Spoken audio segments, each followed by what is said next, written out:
Hey Tap Fam, Mike here. Do you want to fill your fridge with unique craft beers, ciders, or seltzers that you can't find locally? Then Tavour is your answer. I partner with them to bring you this exclusive offer for my Taproom listeners. When you use the promo code TAPROOM25, you get a $10 credit towards your next purchase when you spend $25 in the app or online. Tavour has it all, from IPAs to stouts, sours, ciders, and so much more. So make sure you use the promo code TAPROOM25 to get a $10 credit towards your next purchase. And now, on to the episode.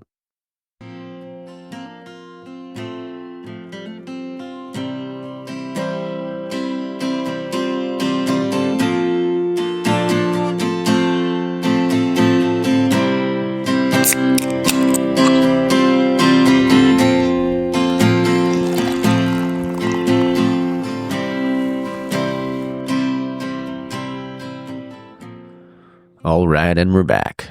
This is episode 94 of the Taproom Podcast, and I'm your host, Mike. Man, I'm a little tired. I'm a little burnt out, to say the least.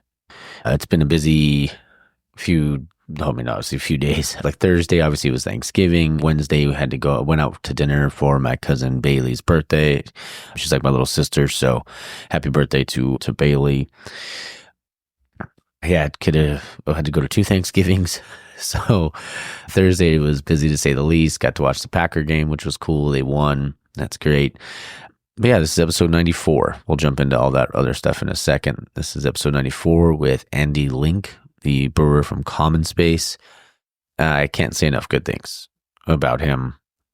You know, took me in, showed me all around, and gave me a great freaking tour of the space, and sent me home with a care package when we recorded this, and just a really good human being, a great brewer. Man, like, I can't, yeah, their Mexican amber lager was like, holy crap, so good. And their sonrisa was really good. I mean, the fresh pills, honestly, everything I had was just fantastic. So thank you to Common Space. Thank you to Andy.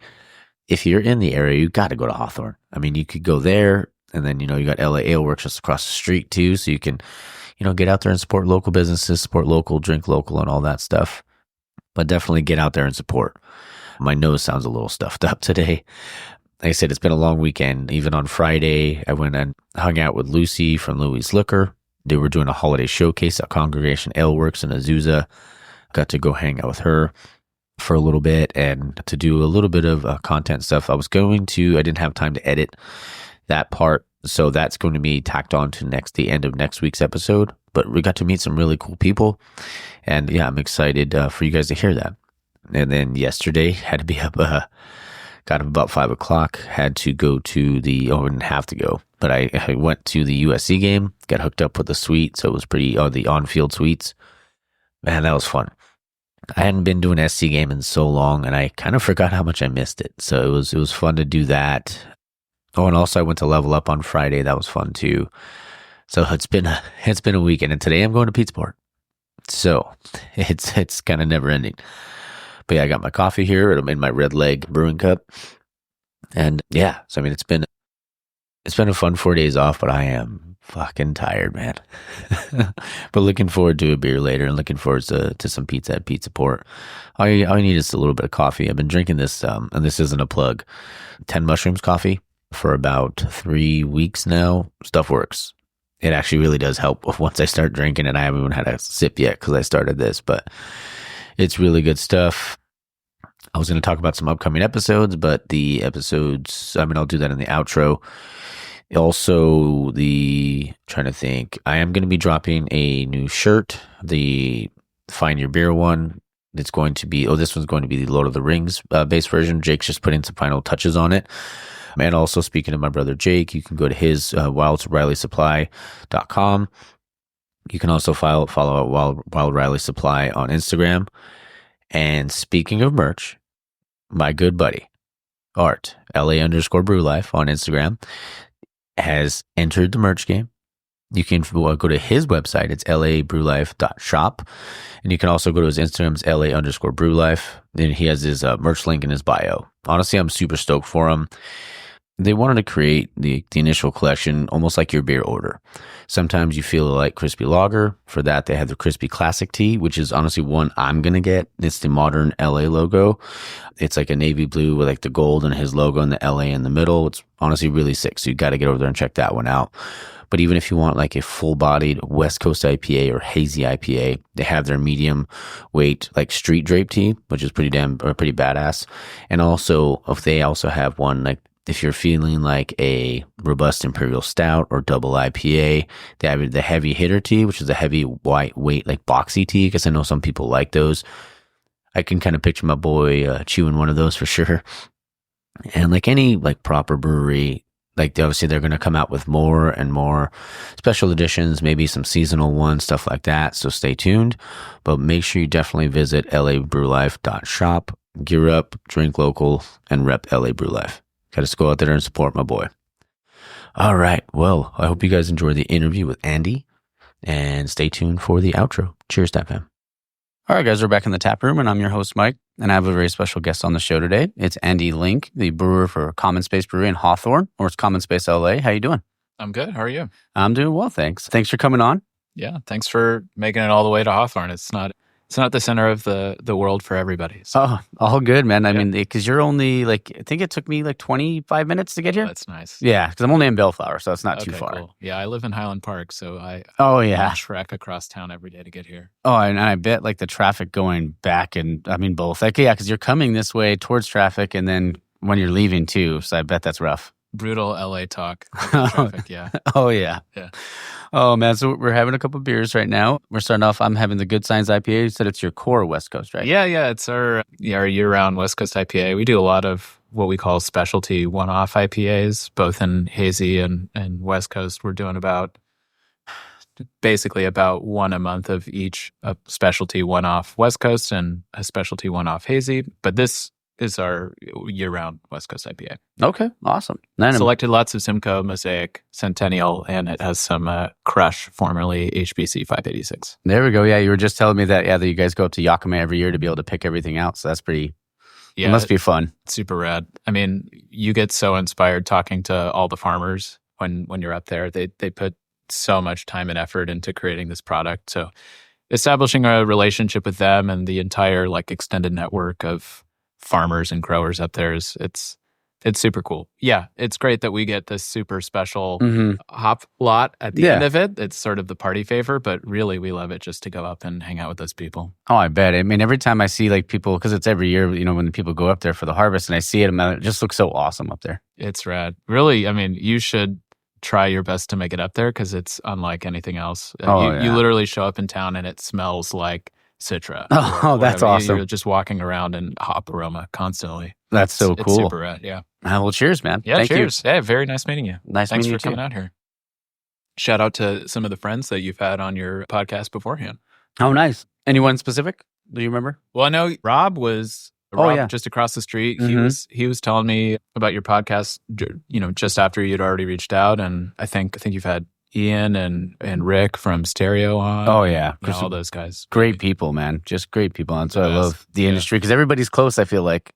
Yeah. I mean, if you're around long enough, you run into people enough times that you develop these relationships. And yeah, everybody's so nice. A lot of really impressive people in this industry. Just really cool people all around. Definitely. And this is delicious, by the way. Oh, thanks. Yeah, it's great stuff. So tell us, how did you, about your craft beer journey? How'd you get started? It all started when I was in college, actually. A friend of mine, another SoCal brewing legend, Daniel Price, and I went to college together. And he had started home brewing with another friend about a year before we really started getting into like the craft beer scene. You got to wind back the timeline a little bit, and it was just like the total heyday of craft beer in Southern California. Like everything coming out of San Diego was blowing up. Oh yeah. There weren't really too many craft breweries in LA. That was when like Golden Road started. It was like, oh my God, we have a craft brewery in LA. Right? Yeah. But so he and I homebrewed together, and it really it became more than just a hobby. It was like basically all we did in between classes was figure out another way to make another batch of homebrew. And it really like, it's a long story, but it basically became everything. All we wanted to do was just homebrew beer and consume like craft beer culture and learn more about like all these new hops that were coming out. Like I remember this like brand new hop came out called Mosaic, and like, oh hey, this is pretty rad. And lo and behold, it became more or less the workhorse of Southern California IPAs for that decade at least. But yeah, so it started with that, and basically as we were graduating, Daniel found a way to make it his like career. He moved out to Colorado and started a brewery in Colorado. Oh wow. And I basically gave myself 6 months after graduating to find a job in beer before sort of deciding it wasn't going to be for me. And I would do what I went to school for, which was like accounting and economics, all that stuff, finance. But luckily, I got a job at a brewery right up the street from where I went to college, Dale Bros Brewery.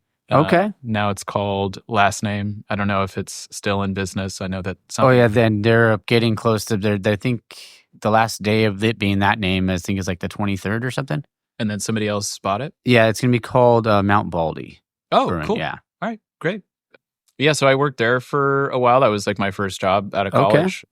It's kind of the classic story of I was like, I'll do anything. I'll scrub floors, I'll clean kegs, I'll, mow the lawn, all that kind of stuff. And that's basically what I ended up doing until, Kurt, who started Dale Brothers, really, he was just like the most generous guy. And he gave me tons of opportunities to experiment and write recipes with my buddy Sam Howland, who's now has like a beer themed ice cream company out in Covina. And yeah, it's a really great place to cut my teeth. And then I moved up to San Francisco to work at Speakeasy, which during that time was a much bigger brewery than it is now.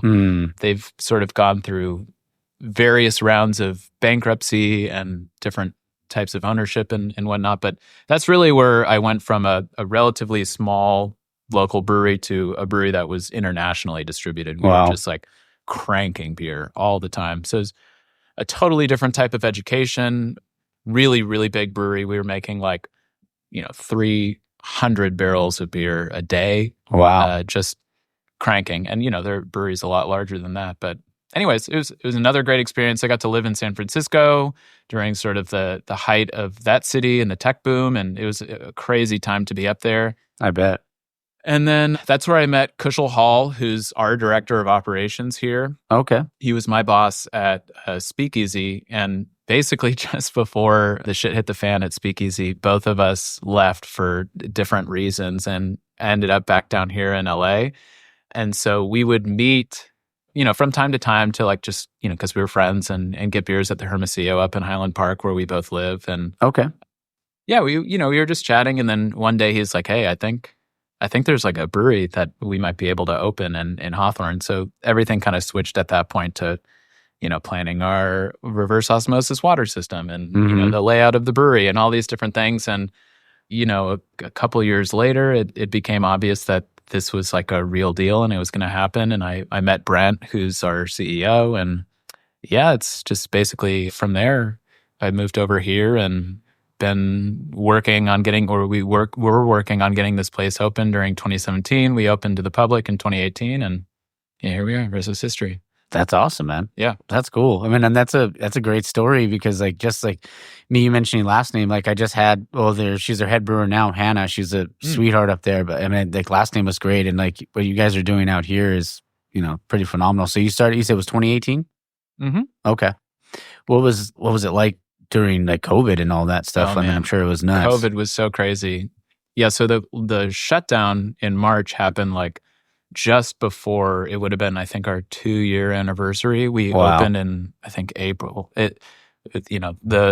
When we actually end up celebrating our anniversary kind of changes from year to year. But so it would have been, I think we were in the middle of planning our 2-year anniversary party when all of the stuff started trickling in about like the amount of people that were getting sick and what was going on. And we were like, is it responsible to even have anniversary party at this time? And then the world made that decision for us and everything closed down, right? Down. And really, like, it was an amazing to see this really small, fledgling, but quickly growing brewery figure out how to navigate COVID during that time. I don't know exactly what the stat is, but it's either in LA we had the most or in the state we had the most. I don't know. But overnight, we basically took all of our drivers because we self-distribute our own beer, we had sort of the infrastructure to take our beer throughout the city of LA anyways. All of those distribution networks we turned overnight into like, how could you get our beer delivered to your door? Okay. And so we would do like, if you want 2 4-packs of beer, we'll find a way to like deliver it straight to your door. And so we sold a shit ton of beer straight to people's homes during that time. And that was the only way we were able to stay afloat, in between the like things would open up and you could have people come here, but we had to do like table service. So we had a bunch of people running around with like little mobile POS systems. And then like that would change and everybody would shut down again. So it's like the only thing that was constant during that time was this like delivery system that we had developed. And it was really like a testament to how flexible the team of people and how eager they were here to make that work, because it took a ton of work. But thankfully, on the other side of all of that, things have been a lot better than those lockdown years. It's really crazy to think back. I know. How long all of that lasted. But anyways, it was tricky for sure. COVID was, of course, crazy for so many people. But we're lucky that we're still here and we're growing and still growing, and things have been better than ever. That's great. Especially thanks to the Dodgers. Yeah, there you go. Yeah, definitely. Right. And that's a testament to like how good the beer is if people were wanting, because like I feel like from the stories I've heard during COVID, a lot of people would just like drive up or just go pick up a 4-pack at the brewery. But for them to want to order it, and actually, get it, sent over directly to their door is pretty freaking awesome. Yeah, we have such a great network of people that support us, like both here locally in the South Bay and then, throughout the city, like the West Side and over the Northeast where I'm from. Yeah, just a ton of people supporting us. We couldn't do it without the people that come here and drink our beer. I mean, that's everything. Oh, yeah, man. Yeah. That's what I love about their community. Everybody wants to help one another and stuff like that. So it's great. Yeah. I mean, even beyond just like the craft beer industry and everybody helping each other out, which there definitely was a lot of that during COVID. Like, man, the city of Hawthorne has been like, and the people that live here have been so great to us. That's awesome. Yeah, it really does feel like, the amount of regulars that we have come in every day, or the people that we like frequently I see coming in and, sitting here in our tasting room. It's really great to see that it is like a local brewery for so many people. That's really what it's all about. Oh, of course, man. That's awesome. One thing I always love to ask everybody is, do you remember like the first craft beer you had? The first craft beer I ever had. I mean, it probably was like Sierra Nevada or something. Okay. Growing up in California, I'm sure I had Sierra Nevada Pale Ale before I even realized what craft beer was. Yeah. But I do remember the one that really piqued my interest into like really thinking about beer was Kona had this pale ale called Fire Rock. Okay.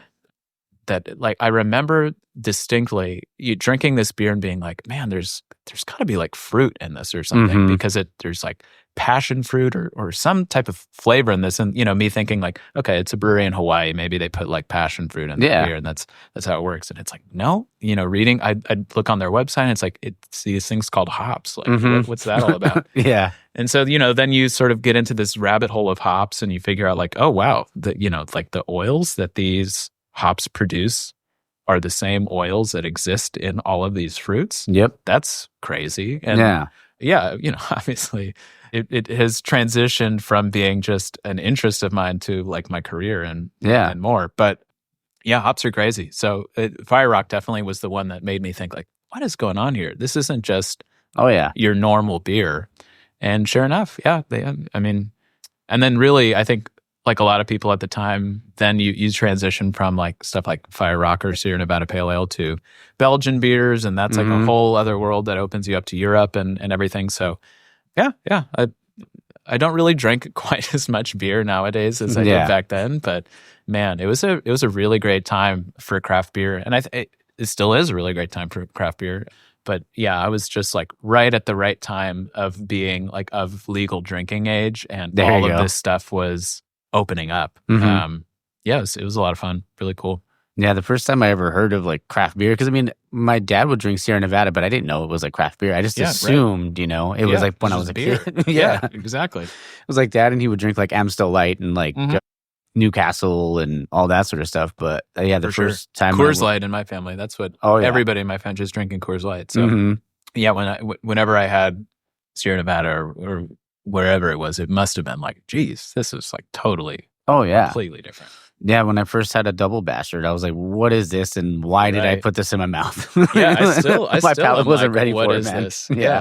Yeah, arrogant bastard, man. Yeah, that's a whole other stone. Right. Yeah, and I'm from Pasadena, so they opened up that tasting room up there, like right off of Del Mar, and it was a lot of stone IPAs in my sort of early days of craft beer education. Yeah, I grew up in Pasadena, Altadena. Like I was just like right on the border. I was like right off like Washington and like. Gosh, what's the street Hill, name? Allen? Yeah, Hill. Yeah, so it was like close. It was like New York Drive was where my dad lived. That's such a great area. Yeah. Oh yeah, we used to go. I still go every once in a while with my dad because he still lives there. But we go to Eden Canyon. Yeah.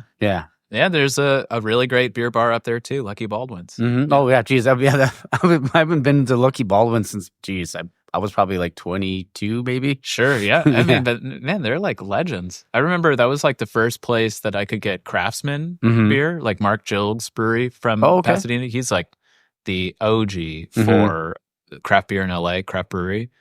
Yeah, it's so many. Yeah, Lucky Baldwin's is awesome. Really great place. Oh, for sure. And did you because I know you mentioned your buddy was homebrewing. So were you homebrewing with him during that time too? Daniel? Yeah. Yeah. Oh, yeah. So Daniel, I mean, we were like inseparable. That's awesome. And yeah, like we're so he was the head brewer of Beechwood for a number of years.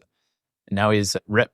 Yep. So anyways, we were just constantly we were like obsessed with just everything related to beer. And we had like we started immediately with the most difficult, there was no extract brewing at all. No liquid malt or dry malt extract at all. From the very beginning, it was like, if we're going to do this, we're going to fucking do it the hard way. Yeah, and that's ballsy too, especially like your first time, because maybe if like it doesn't go right the first time, you're like, what am I going to do? Yeah, and sure enough, I think at the time, like it was this club, the homebrew club that we were doing all of this through in college. And so we had a buddy that I think that we made a red beer after. His name's Harrison. He had lots of red hair. So, but yeah, I'm pretty sure we dumped that beer. There you go. But it's like you do it once and you figure out what you don't know, and it just keeps growing from there. It's a crazy hobby. I mean, everybody that starts homebrewing, eventually it consumes their life in one way or another. Oh, for sure. That's what I was going to ask. Do you remember the first one you did? So was it probably that red? It must have been. Yeah, I can't remember exactly whether that was the first batch we made, but I remember very early on we brewed that red ale, and Daniel and I swore like, nope, we're not doing red ales anymore. Something didn't work with that, and obviously it didn't have anything to do with the fact that it was a red ale. But yeah, no, we made a lot. We made a lot of beer. That's awesome in college. So sure, you probably threw some pretty badass parties then. yeah, not many that I can talk about on the podcast. Oh, all good. But it was a great time, and really like say what you will about college sort of drinking culture and all of that. I think it was really cool that we were doing something that was more elevated, like it had more care behind it than just like slamming Keystone Lights for sure. Right? Like we really were putting a lot of our time and energy into this, and people were super stoked about that. That's awesome. Yeah, because it's an elevated experience. Yeah, we tried to elevate it as much as we possibly could. We had like flights and everything. That's awesome. Yeah, it was a lot of fun. Yeah, Daniel would definitely remember more about it than I would. It happens, especially when we were young and we'd I started drinking at a stupid early age, and that was just because my cousin needed entertainment at a party. Yeah. So he would give me booze all the time. It's pretty entertaining. Yeah. Do you have some like maybe breweries or brewers maybe that have influenced you, like, or maybe continue to influence you throughout your your craft beer or like your craft beer career? Yeah, it was kind of like I already mentioned. Yeah. In the very early days, so much of my education regarding my palate and the things that I developed a taste for or not were just like drinking a bunch of beer. Yeah. I really don't drink that much anymore, but back then, oh my God, we would just drink so much different beer and expose ourselves to like Flemish reds and all of these. You hit everything. I remember the first time ever having like a Saison with Brettanomyces in it. And I was like, this is disgusting. Yeah. Somebody really fucked this thing up. And then sure enough, probably like 3 weeks later, I was like, I don't want any beer unless it has Brettanomyces in it. So yeah, it was really everything. I don't know necessarily if there was like a single person or brewery that really inspired me, but it just the stuff, at least nowadays, that I'm really into are like lagers and IPAs and West Coast IPAs in particular. Basically anything that's like clear. Yeah. I'm really into all of it. And yeah, I mean, just there's so much good beer in California and Los Angeles that you really can't go wrong. I mean, yeah, Russian River would probably be an easy one to say just because they crush every particular style that can be produced. Oh yeah, phenomenal stuff. But it's still like it's an ongoing education for me. I'm still inspired by all of these like brewers that I meet at either breweries that have already existed and I get to know the brewers or brand new breweries that start up and you're like, wow, there's something really cool that they're doing here. So yeah, there's a bunch of breweries and a bunch of people. Yeah, I think we probably have the best beer in the world. Yeah, here in California. So do I. Yeah. All other things held the same. Yeah, probably as good as it gets. Oh yeah, man. There's so many great ones out here, and like, it's crazy how like I feel like that kind of maybe like the tide turned that way over the years because obviously like way back it was like a lot of people thought like Treehouse or all of that sort of stuff out on the East Coast was like you can only do it this way or stuff like that. But I feel like it just evolved. The craft beer industry has evolved so much. I mean, I feel like through the years. Yeah, I mean, like I think Highland Park has won New England IPA gold 3 years in a row now. It's crazy. So it's like, yeah, I mean. They cleaned up. Yeah, no, I'm still feeling very proud of LA considering the Dodgers just won the World Series. So yeah. I'm not going to like trash on the East Coast or anything, but oh, not at all. Yeah, I mean, I think there's just so much great beer and I think it really does it comes down to like the fandom and the like base of people that support all of these craft breweries in LA and like the greater Southern California area is so incredible that it really just like continues to, we're just like all pushing each other to make better and better beer. Yeah, it's a great thing. Yeah. And it's a friendly competition. It's not like, I mean, obviously there's a few bad apples out there, but what family doesn't have a few bad apples? But everybody really wants, like I would say like 95% of the people that I've ever talked to or like, or met in the industry have been so nice and so welcoming. And they just want that because what's good for craft, I mean, what's good for them is going to be good for the next brewery. Yeah, I mean, I don't see why we all can't help each other out in some way. And I mean, there's enough people in LA to cover all of us. But yeah, no, it's an incredible community of people, and yeah, like everybody is so willing to share. Like there's no, I don't have any secrets as to how to make beer, and I hope everybody would sort of feel the same way. People can call me up and pick my brain about whatever. I have no qualms sharing anything. And then that's all because of I've done the same thing with other brewers that know more than I do. So yeah, it's great.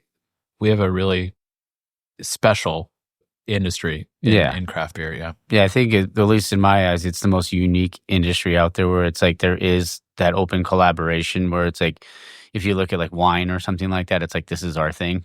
But both with beer, or craft beer, it's like, man, like if you're successful, we're going to be successful. So yeah, it's great. Yeah.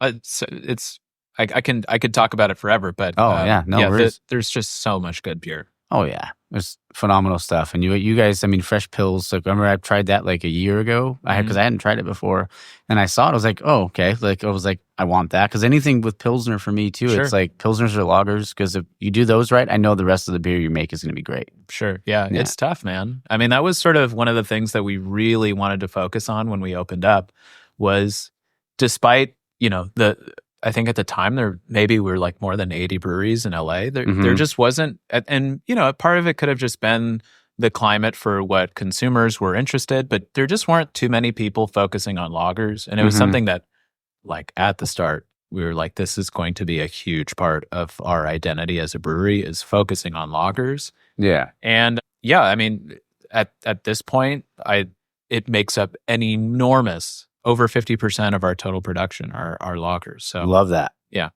And I feel like they're back now. Like, yeah, I hope. I mean, it feels that way, but that was the thing. It was like when we were opening up, we're like, it's Los Angeles, it's sunny 320 something days a year. The weather's always perfect. Like, who wouldn't want to just crush lagers out in the sun? And obviously there were breweries making lagers, but it just wasn't quite as ubiquitous of a style when we opened up. So we really wanted to focus on it, and luckily it's worked out really well for us. There's sort of the prophecy that was foretold about lagers came true at least. And like our number one beer by a really healthy margin is our Mexican lager, Sonrisa. Okay. Yeah. Nice. Yeah, I'm gonna kind of geek out just a little bit, real quick, because your last name's Link, and you said the prophecy. So the only thing I had to ask, like, do you like video games at all? Did you ever play Zelda? Yeah, I mean, growing up, absolutely. I grew up in the '90s, and I love Legend of Zelda. I love I love my last name. The fact that Hero Time, all of those different stuff. Oh, damn right. Yeah. Yeah. Like, I remember playing that game, and it just it literally blew my mind the first time playing Ocarina of Time. It was just like, this is the best game ever. We can stop making games now. Yeah. No, it's fantastic. I love that. That's it was my favorite game up until, like, there's a game called Uncharted 4 came out. Like, I don't know, that was like 2016 or 2014, whatever that was. Sure. But yeah, Ocarina of Time from when I was a kid till then was my favorite game of all time. Yeah, I mean, I don't really play video games anymore. I kind of hung it up when I actually started brewing, probably. Okay. I just didn't have any time. I bet. I mean, you said it was like just consumed. Like, you guys were brewing so much, it just I mean, back in college there was a lot of FIFA that was played. Okay. But yeah, I mean, really ever since I haven't. But yeah, I mean, like, I grew up in just like the prime days of like Halo and staying up until 5 a.m. with your buddies in these like LAN parties and everything. It was 100%. I loved it. That's awesome, man. Another thing I was up to ask is, like, do you remember like your worst brew day you've ever had? Yeah, there's probably a worst day. I don't know if I can remember it off of the top of my head. There were some pretty gnarly days at Speakeasy towards the end when like sort of the writing was on the wall that the business wasn't going to succeed anymore. Yeah. Those were some pretty rough days, but it's all kind of the same, right? Like really long days, really like physically demanding days. I don't know if anybody, okay, I shouldn't say that. I'm sure there are people that have like absolutely bonkers stories about the worst day ever, but like, I remember in the very early days when basically it was me, Kushel, and this other brewer, Josie, who works at Austin Beer Works in Austin, Texas. Okay. It was just like the three of us on production, and I'm not sure Josie was really at the point yet where she was doing like too much cellar work but I remember Kush went on vacation, and that meant that like I worked a 75-hour work week or something like that. Dang. And it was just like by the time Friday rolled around, I was like beyond running on fumes kind of thing. And I remember at one point our creative director, Carissa, saw me and was just like, do you need a hug? Yeah. And I was like, dude, I need a hug for sure. Luckily, I lived a lot closer to the brewery back then. Otherwise, I don't know if I would have survived. But just like really long weeks where you're like if you're the only person in the building and we need to brew and keg and, clean all the tanks and harvest yeast and, all of that kind of stuff, it's just like the days get really long. Yeah. No, I don't know. Everybody has like whatever stuck mashes, 15-hour days, all that kind of stuff. Rice holes. Yeah, we use a lot of rice holes. Well, a buddy of mine, owns a brewery in Whittier called La Bodega. And he told me about one time, like he went on he was homebrewing at that time, but he went on vacation, not on vacation, just like went away for like a couple of days, came back and it just exploded. Oh yeah. Yeah. That happened a lot in our dorm room in college when we were homebrewing. Was like, we'd come back from a long weekend and there'd just be like yeast all over the ceiling of the dorm room. Yeah. I don't think we ever got, no, I can say with confidence, we never got our room deposits back on it. Oh, dang. Yeah. Were you guys just putting them in bombers, or what were you guys putting the beer in growlers? No, we kegged. Like I was saying, we were really into it. But I was saying, you were pro. Yeah. We had fermentation control, the whole thing. But like, yeah, they were just in carboys. So if something like, let's say there was just like enough blow off of yeast going on and it like solidified and turned into a plug, then it just like exploded out through the roof of the carboy. Yeah. No, man, we had our own draft system. Dude, that's awesome. We bottled, like when we were doing flights, we'd have like the main batch of beer on draft, like 5-gallon keg. Dang. And then we'd have 3 different offshoots of, maybe it was 2 or 3 different offshoots of the same base beer that then we bottled. Wow. So you could have like a pint of the regular base beer and then 3 different things to the side of it. We were into it, man. Dude, that's freaking, so you guys are real. We literally turned our dorm room into a bar. We took the bunk beds, flipped them on their side, and then got wood flooring from Home Depot to create like a nice hardwood top to the bar. Wow. And behind that was the draft system and all that stuff. Yeah. Dang. I would have loved to see a picture. I know you probably don't have a picture of it, but I was like, that would have been pretty awesome to see. You have to email it to me or something. Yeah.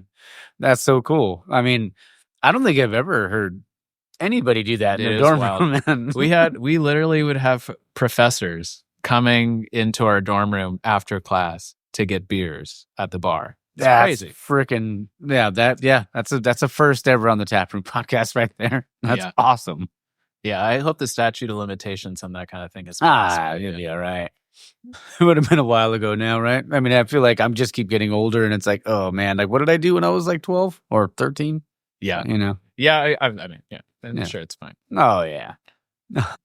If you were like, say if somebody's coming over to Common Space, because this is, like I said, this is my first time here, and if they're walking up, they're like, oh, what should I order? Or if they ask, like what do you feel like the signature beer would be here? Yeah, I mean, I think you already touched on it with your idea of lagers, right? Like getting a taste of a well-made lager really helps sort of steer you to a bunch of different styles after that.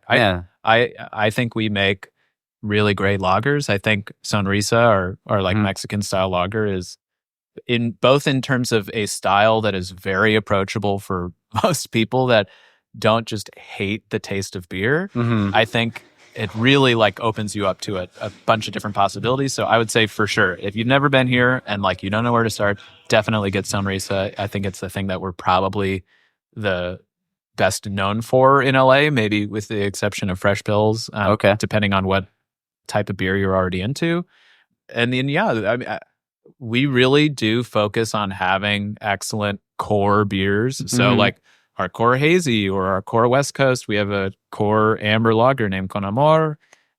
Yeah, all of our core stuff. Definitely try that. And then from there, based on like, what you think really vibes with your taste in beer, there's a ton of different directions to go. We have this pilot system that I showed you right before we started. So there's all sorts of crazy stuff that we make on that pilot system. Or maybe it's not crazy, but stuff that if we were to make a production size batch of, it would fail miserably. Like R&D. This like smoke beer that I'm drinking now. Like, I don't think anybody even if we found every single fan of smoke beer in the entire city of LA, I don't know if we'd be able to finish 30 barrels worth of it. No. So yeah, stuff like making, a Rausch beer or, wild lagers, wild adjuncts, trying new hops that we've never worked with before. A lot of that stuff comes off of that small system. And so that's stuff that even though, you could find us in Whole Foods or all these other places throughout LA, you can't get any of that stuff outside of this tap room. So people that come here, like, look at Sunrisa, try a few of our core things, and then look on the other side of the board where it's like, these are all things made in that pilot system. And yeah, there's all sorts of crazy stuff that the brewers are making on that. Oh, yeah. And that's what I was going to ask. One of the things I want to ask you, too, is about that pilot system specifically. So when we were walking, you were kind of giving me the tour earlier, is like balancing that creativity and the consistency. But with that pilot system, you guys definitely have that. Where like, a lot of times big production facilities like you guys have don't necessarily have that. Mm-hmm. So they don't they have to just keep pumping out those cores, which you guys are doing, but having that pilot system, I'm sure, definitely helps. Absolutely. Yeah. I mean, and really the way it works is like, for the most part, unless there's like something that the tasting room has like specifically requested where they're like, Andy, I really want a Hefeweizen or something like that. But for the rest of the beers that are made on that system, it's like, hey, Jackson, we need to make an IPA. Can you throw together an IPA recipe? Or like, hey, Michael, we want to do something crazy. Do you have any like recipes in your recipe book for something crazy? And he's like, yeah, I got like a chocolate cherry porter or something. You're like, hey, great, perfect. We'll brew it on the small system. We don't really have to worry about the like consulting sales or distro or anything. It's like, nope, just so long as the tasting room doesn't want to, it's like, please do not make that beer. So long as they're okay with it, basically, there's no limits on the pilot system. So yeah, there's a lot of creativity that gets to be flexed on that. And really, it also makes collabing with other breweries or other suppliers really easy. You know, if there's a company that comes in, they're like, hey, we have this brand new type of malt that nobody's ever heard of before. Like, do you guys want to try it out? It's like, great. Yeah, we have a pilot system. Throw it on there. Or, here's a new hop, or like a new way that we're making hop, hop distillates or whatever. Yeah, throw it on the pilot system. We don't really need to worry about like, okay, let's get all of the brain trust together and determine whether this is going to affect the long-term plan of our company. That's the pilot system really allows us to do whatever. And yeah, like we have friends that we're like, hey, I have an opening in the brew calendar. We could brew it on the small system. Do you guys want to come over and have lunch and we'll just make a random beer? And it's like, yeah, that kind of stuff happens all the time. That's so cool. That's awesome. I mean, and like being able to do that, like you mentioned recipes and stuff like that. Do you have your own like approach to say like recipe development or like any, like, I'm assuming maybe you have like, I mean, you've been doing it for so long, even having a bar in your dorm room. I mean, like what was it like for you? Were you just writing everything down? Because obviously there's before programs and stuff like that. What's your approach to it? Yeah, I mean, I had Beersmith back then, I think. I'm pretty sure we had Beersmith. Maybe we really were just like completely in the dark. But yeah, I mean, I think every brewer has their own way of thinking about writing a recipe. Yeah, I mean, it's like cooking, right? Everybody kind of has their own philosophy or ethos as to how they think about these things. I guarantee you every brewer kind of has their own way of thinking about things. It's all built on the life, the experience that we have. It informs all of these different ways that we think. So yeah, sure. I'm sure that I have my own way of thinking about things. But like the way that we think about making beer here at Common Space is very scientific or like variable driven. I wouldn't necessarily say like scientific as if we're like master chemists or anything like that. It's just more like our approach, the way in which we go about building a recipe, tweaking the recipe, continuing to tweak the recipe. It's always like, let's isolate a variable. We'll only change that one thing, see what the beer tastes like. When you're making this many batches of beer and you're making the same beer over and over and over, it's really easy to take like one particular minutia of that beer, whether it's like, we're just going to look at calcium and change how much calcium we put in our water. We could do that. Yeah. And like it really informs not just our intellectual understanding of beer, and really there's no limits to how much more we could learn about making beer. But in addition to that, our experience on like, okay, this is the way our system operates. Our brewery has its own, gremlins and things that make it unique from every other brewery. So the more iterations we have in tweaking with these different things, the better we understand our process, the better we understand making beer in general. 100%. But yeah, the way we typically go about writing a recipe it's very like variable driven. percentage of a grist, percentage Mhm. IBU, all these different things. And then from there, because we have so much data that we collect on Yeah. every batch of beer that we make, we can make really informed decisions on how do we make this better. See, I was taking a drink. That brewer's mentality is one of the things that I love the most about this industry, especially when I get to talk to a brewer, because they care so much about the product that that's being consumed. Sure. That it's almost never good enough. No, it's definitely like not. Yeah, and it's like sometimes you can make like a gold medal winner, but it's like but I still kind of want to do this with it. Yeah, I mean, I think that's a perfect way to illustrate it, right? Yeah. Like we were lucky enough to win gold for American Lager for Sonrisa, our Mexican style lager, last year at GABF. But like when we got the results, and we were like super stoked that we won, we had just changed a bunch of things about Sonrisa. Okay. Not like major Yeah. like things that people would. But just like dialing it in, maybe. Right, Yeah. like where it's like let's think outside the box. We shouldn't be constrained by how we can improve that beer just because we won a medal, right? Yeah. It's like, I think we can make it even better. Yeah. So, not to say that there isn't merit to somebody judging your beer and being like, this is a gold medal winning American style lager.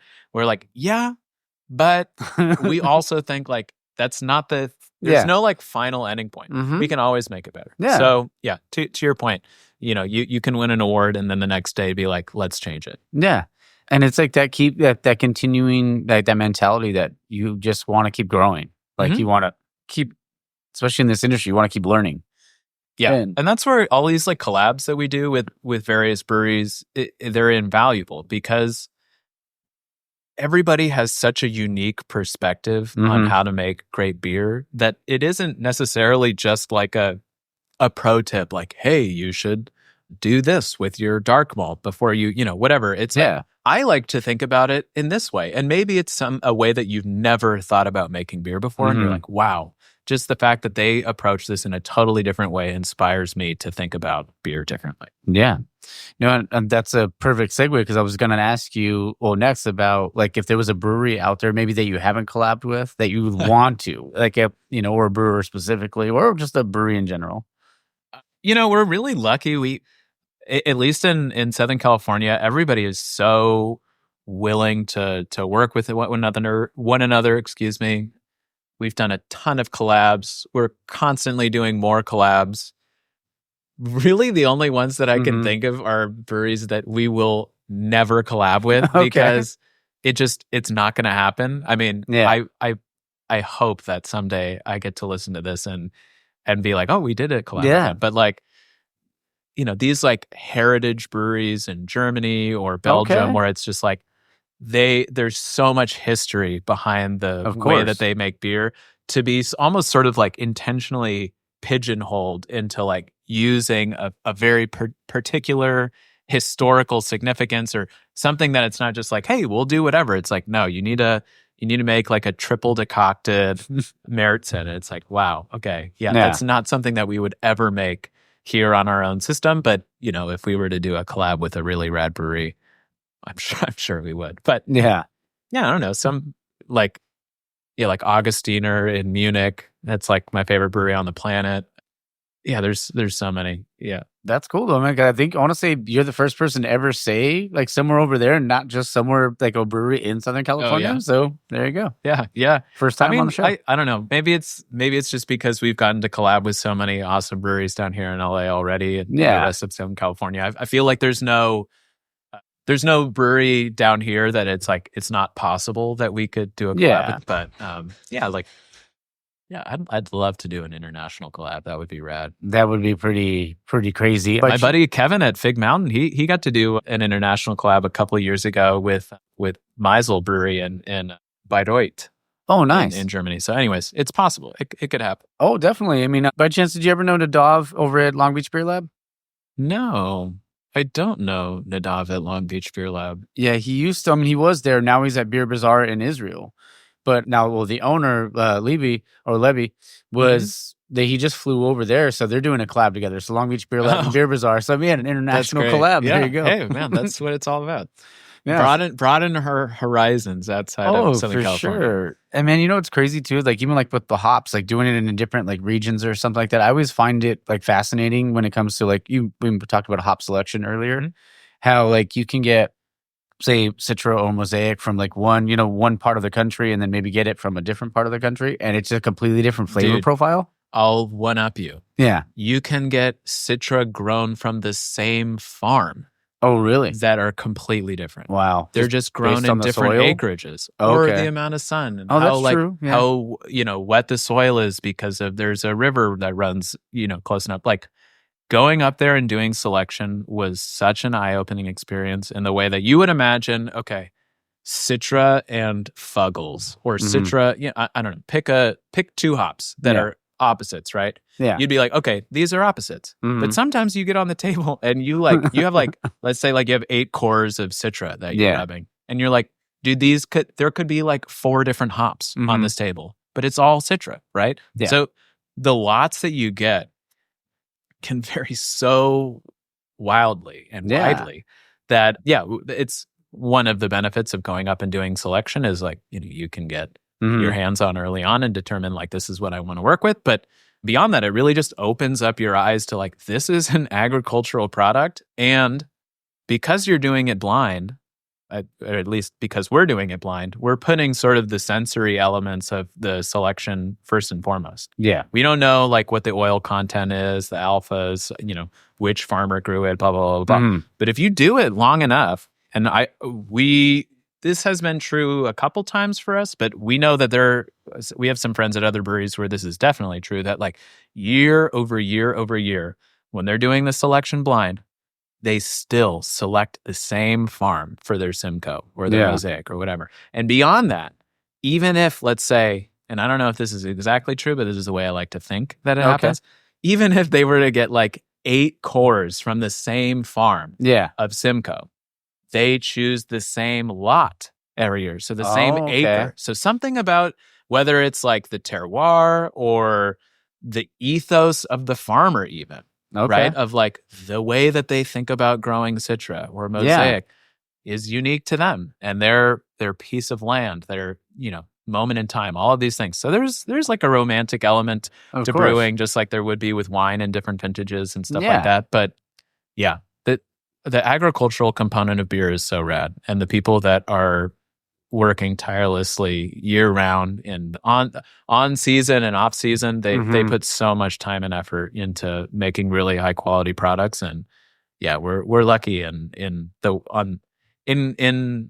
the US, specifically maybe the West Coast, to have such incredible access to these ingredients. I bet. I mean, I feel like that's so cool. And even like what I find fascinating about it too, or at least about that process, is like you said, maybe the next year the Citra's giving off different notes, and it's but you still have to put out that same beer that people love. Like you want like your Norms or Cliffs from Cheers or something, right? That want to have that same beer every time. So you have to play with those little those little different variables to make sure it tastes similar.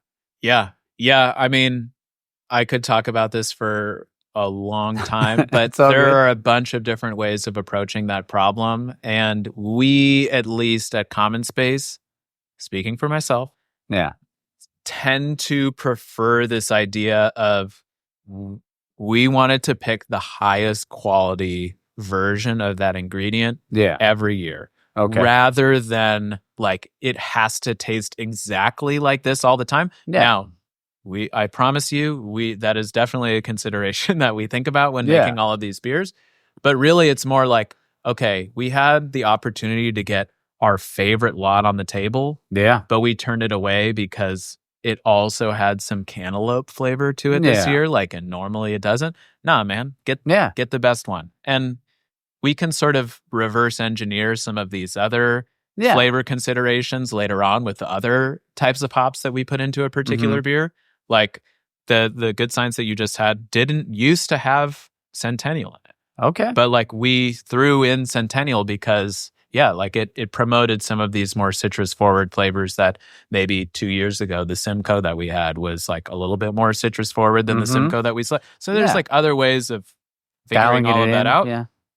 And I think predominantly, again, we're lucky in that we're not like a multinational brand that gets distributed to every liquor store in the country. But like, I think people appreciate that. Yeah. Every year, come harvest time, things may change just a little bit. And hopefully they're all always for the better. Oh, I bet. I mean, and that's honestly a really cool way, like, to even to think about it, and also the way you expressed it as well. It's like, because not everybody always thinks of stuff that way, and it's really cool, like, to hear that aspect of it, because like you said, you can put in, you can not put in, but like, you can use other notes to get it close. Like, you want the freshest hop that you can have, and you want you want those flavors, you want everything to come out of it, and it's just like, man, I mean, obviously, I finished my beer and probably gonna have to grab another one in a second, but you guys are doing a phenomenal job. Yeah, thanks. I mean, you can probably hear it a little bit in the cans, but I can hear there's it, guys back there that are, they're working hard. Yeah. Oh, we can hear it, but when this episode comes out, then people are gonna be like, "What did they hear?" It's the canning line. Yeah, canning and kegging and all that fun stuff. So yeah, I mean, really, like we talked about those 75-hour weeks where I was doing all that stuff. Nowadays, if I'm perfectly honest, I'm not spending quite as much time in the cellar as I used to. So I got to give these guys in the back props. That's awesome. They're the ones that are doing really all of the hard work. Yeah. And yeah, like their passion for it is just as palpable as mine was back when I was doing the same thing. So it's cool that there's always another generation of like really rock star brewers coming through the pipeline, and we're very lucky to have some super amazing, impressive, intelligent, creative people working here and on the production team. Yeah, and it's always like what's coming up next, like, because I mean, one person may have this approach to, like, a beer, but then maybe like, and I think it was Jared at Beer to Tang, him and I were talking about it, and he's like, I had my approach to a beer. He's like, and I was so set in my ways, but I wasn't the one, like, all the cellarmen and all these other people that were working there were going to different breweries and trying different things. Dude, Yeah. But he was like, I was so set in my ways, but then he was just like, then I realized, man, I'm not the one out there. I need to listen to these people, So it's a great way great approach. Yeah, it takes, I applaud that kind of perspective, because it is hard. I mean, like, I definitely, I have like an 8-month-old baby, so I'm not like going to the brewery tap rooms and bars as much as I used to. So yeah, absolutely. I think it's true. I don't think this doesn't apply really to Beer to Tang, but the idea in general of like becoming complacent because like this is the way you like it. Yeah. That's not the best way of doing it.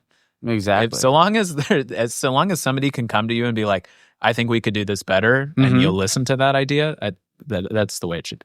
Oh yeah, because I always say Shawshank, get busy living or get busy dying. Right. And that's just, if you're not living your life that way, like you're one step closer to being in the grave. And I don't mean to sound morbid or anything like that, but to me, at least in my eyes, it's true. Like, if you're not willing to continue to grow and want to learn more and more, like, talking to you, like, we've never met each other before, but I can sense the passion when you talk about certain things, like when you're talking about, even when you're homebrewing and you had your bar in your dorm room and talking about that hop selection, what that means to you, hearing that, I mean, you're just going to keep putting out banger after banger after banger because you care so much about it.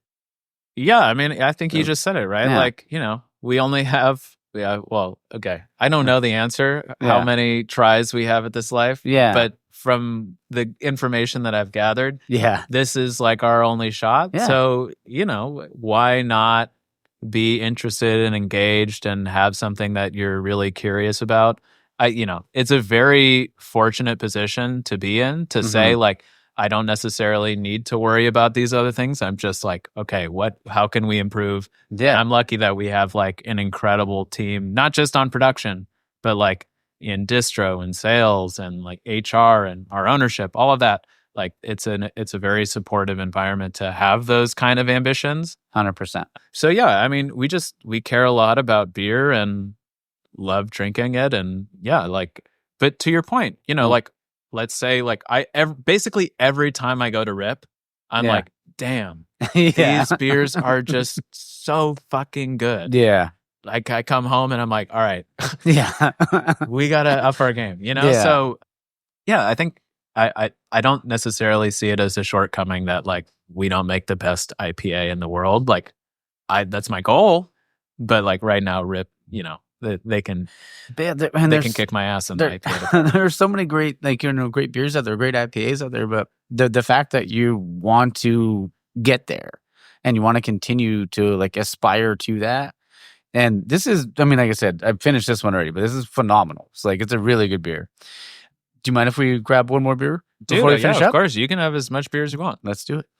All right. So we came to grab another beer. I have the Hellas, right? Yeah, and then the Hoppy Lager. Yeah, Hellas, Hammock Street Lager, and then that's In Bloom. What do we call it? Hoppy Lager, but it's with I think it's with that same Centennial that you had in Good Signs, and then Laurel and Cryo Laurel from our buddies at Carpenter Ranches up in Washington. They grew the Laurel, and then they got Hellas. This or is Hammock great. Street. Yeah, thanks. That of all the beers that we make here, that's the one I drink the most of. Yeah. Okay. Yeah, because I mean, it's super, like, it's crisp. It's really crispy up front, and then it's like smooth, but then you also get like that, almost had that sweetness in a Hellas. It was so good coming down. Yep. Yeah. It's good stuff. I was very fortunate. So, you know, talking about how supportive Common Space is in general, we have a program here where after you've worked for the company for 5 years, you can take a month off as a sabbatical. Oh, wow. With the idea being that like you're doing something that interests you in your career that you wouldn't be able to do otherwise if you were coming to work every day. So I went to Germany for hop selection in Germany. Okay. And I, basically toured all of Bavaria with my buddy in a German sports car. And Nice. so I got to drink a lot of Hellas where, the kingdom of Hellas exists. And so coming back, like the first thing I did was I went to drink our Hellas, and I was like, okay, it's like very representative. It tastes great. That's great. So yeah, it was very reassuring after coming back. Yeah, because I mean, you always want to honor, kind of, sort of like honor those traditions, right? Like and want it to be, but still make it your own. Obviously. Oh, absolutely. Yeah. Yeah. Ours is definitely our own. There's no question about that. But when you're there and you're drinking fresh Hellas, I bet it is. I mean, if you're into lagers, it is unlike anything else you can experience. It's truly the best. Nice. That's if awesome. you ask me. That's great. Yeah. Last couple things I wanted to ask you. Well, the first Sure. one I always love to ask is like, what would be your desert island beers? But like, it could be one craft, one domestic. Okay. Yeah. Yeah. So I mean, okay, I'm gonna pivot to say my domestic is cask conditioned Augustiner Hellas. Okay. It's not domestic in the U.S., but if you go to Munich, it's basically true. water, Yeah. right? Like there's more Augustiner Hellas being consumed in Munich than there is water. And if you're lucky and you go to an actual Augustiner facility in Munich, rather than having like Hellas on draft, they have these like elevator systems where they bring barrels up from their cellar that have Hellas being conditioned in the barrel. Oh, wow. They'll bring it up the elevator. The guy at the bar will tap it, and you can drink cask conditioned Augustiner Hellas, and it is the best beer on the planet. Okay. So that would be my desert island beer. If I had to pick a U.S. domestic, it'd probably be Miller Life or Miller Lite, not Miller High Life. I do like Miller High Life, but Miller Lite. For a craft, maybe, I don't know, maybe Blind Pig. Okay. Like, I love that it's 6% alcohol. Yeah. Yeah. If I could have Augustiner, Hellas, and Blind Pig on my desert island, I really awesome. wouldn't want for much. Yeah. There you go. Yeah.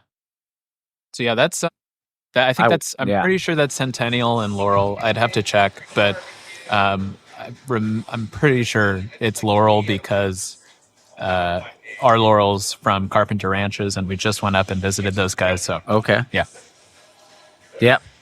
That's good. yeah. I love because I love that hoppy punch, but it's still like super crisp and like smooth finish. It's nothing like it's like lingering on the palate or anything like that. It's fantastic. Yeah, I mean, what? It's 5% alcohol. So Yeah.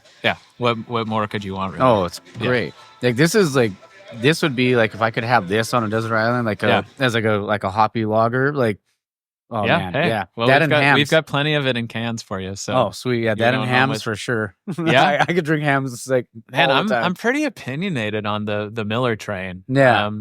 I know that people love Coors Banquet. Oh yeah, Banquet's great. I I've had a lot I of people can't say stand Banquet it. on the show. I'm not a Coors Banquet guy. Yeah, I don't know. Miller, the fermentation profile in Miller is like definitely my favorite of the big guys. Yeah. No question. Yeah, as a kid, I grew up drinking a lot of the champagne and beers, High Sure. Life. Sure. Yeah. And then me and my roommates at one point we would always have two kegs, like two kegerators. Then we had our beer fridge. But one of the kegs Dang, was when always, you were a kid?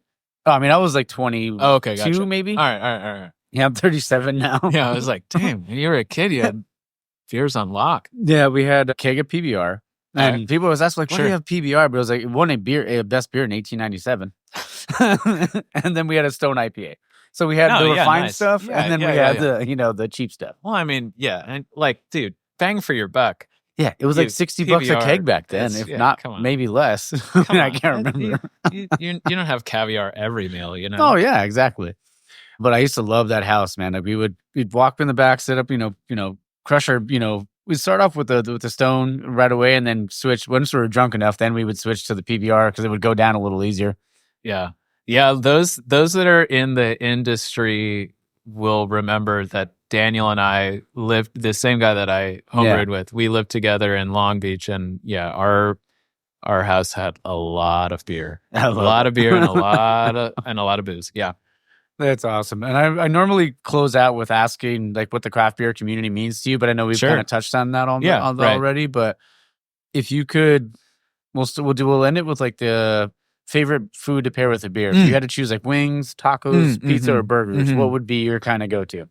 Yeah. So I'm also really into sandwiches. Okay. I really think All right. that if you had to pick like a food group, sandwiches would beat every other food group. And All I right. don't even need to include, I mean, if I include burgers in Yeah. sandwiches, it just like mops Yeah. the floor Oh, with yeah. every other. For I sure. don't even know if I need to. I mean, between like Italian subs and banh mi and, grilled cheese and pulled pork sandwich, Yeah. all these other things. Really, I have a buddy, when I worked in San Francisco, he was also a brewer at Speakeasy, but before that, he worked at this like, it might have had a Michelin star, but it was this really fancy restaurant that, in the same way that you have these like food pairings with wine, Mhm. they did food pairings with beer. Oh wow. And it was like a very sophisticated, like very intentional. The menu would change every week, and like so with the beer and all these different things. And he worked there, and he would tell me that like without fail, yeah. the beers that paired the best with the particular person or meal that they were having Yeah. was their favorite style of beer. So the Okay. pairings, they would ask him ahead of time, like, got it, "Hey, yeah. what's your favorite style?" I was like, "I love West Coast IPA," or like, "I love Belgian triples or lagers," whatever. Yeah. Whenever it came time to that portion of their meal where the pairing was with their favorite style of beer, Okay. they were like, "This is the best pairing," Yeah. and it's like, "Nah, man, that's Under- just your yeah. favorite beer." Yeah. So all of that is to say, what do I actually think is the best pairing of like, food and beer? It's Yeah. probably your favorite food and your Yeah. favorite beer. That's Just true. like pump all of those endorphins, Yeah. serotonin release, all that stuff. Like you're going to love it. Yeah. For me, that's having a lunch beer with a sandwich. Having Okay. like a nice beer in the middle of the day at Yeah. lunch, and the weather's great. We're in LA. I'm having like an Italian sub and like Yeah. Ellis or an IPA. I'm like, dude, Yeah. this is the zenith of the culinary experience. Oh yeah, and especially if it's like a spicy Italian sub, or at least in my eyes, like Dude, if I had a yeah. spicy Italian with a light crispy lager or a hoppy lager, I feel like, man, that Dude, and the sun's hitting your back, and like there's a breeze, and you're just like, dude, this the is dream. This is it. Yeah, right? Yeah. And like, dinner's great. I love dinner. yeah. No problems with dinner. But Yeah. there's something special about like it's still sunny out. You just had a meal. You're like crushing a beer. Like, oh, dude, that's the best. I love it. 100%, man. Well, honestly, Andy, this has been super fun for Yeah, me, and thank you Likewise.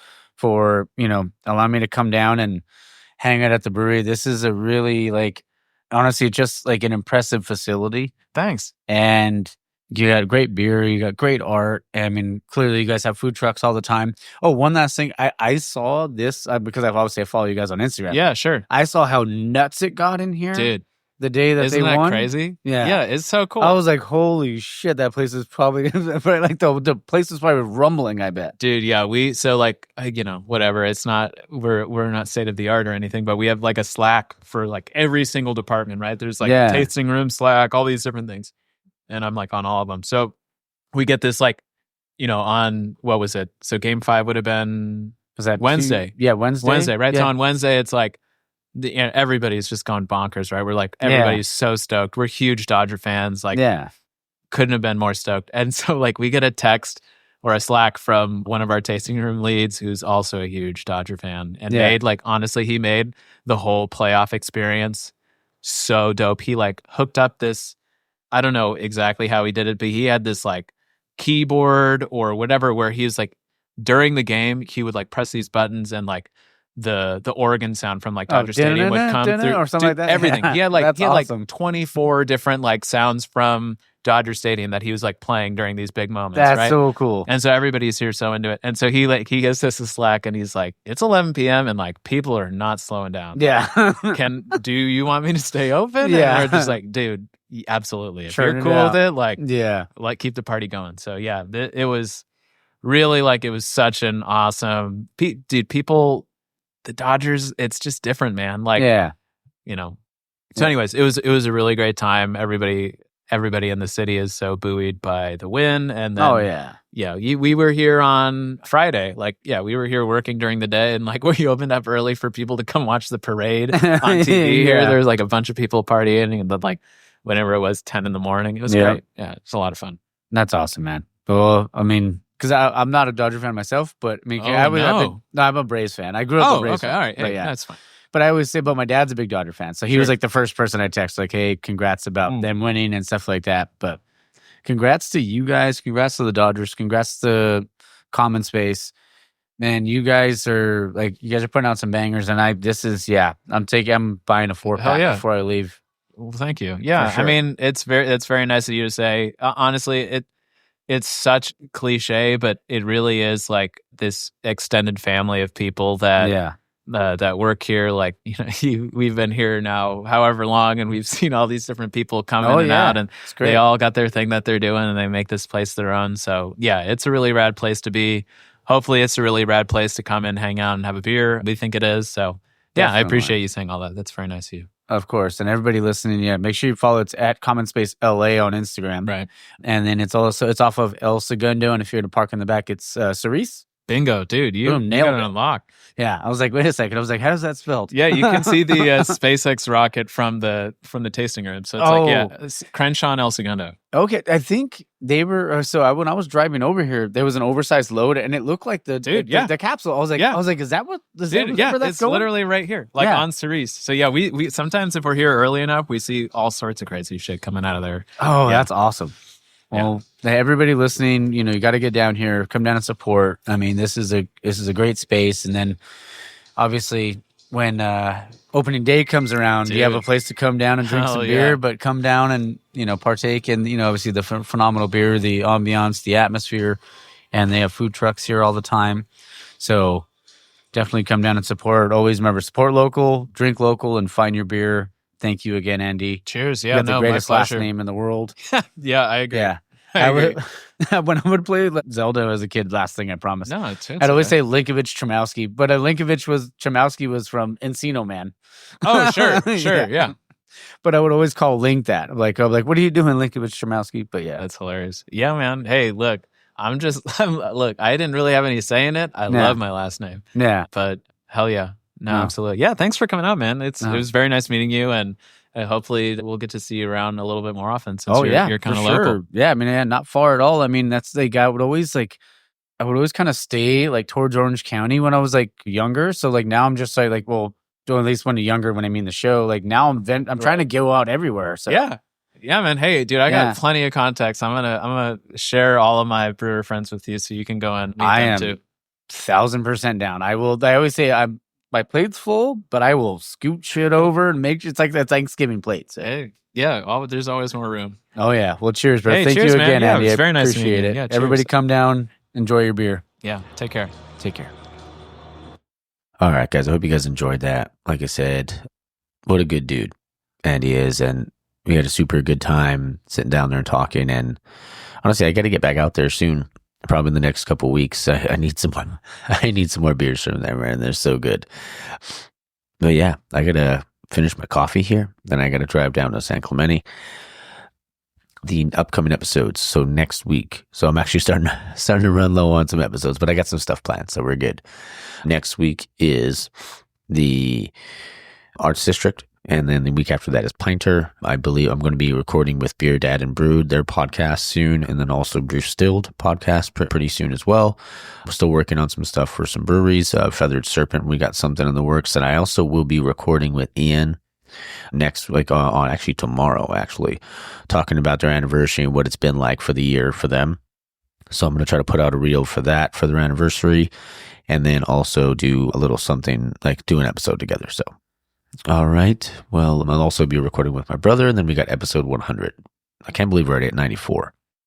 Time flies, man. Time flies. I hope everybody had a great Thanksgiving, and I hope you guys have a great Sunday. Hope you guys enjoyed the episode. Don't forget to stay local, support local, drink local, and find your beer.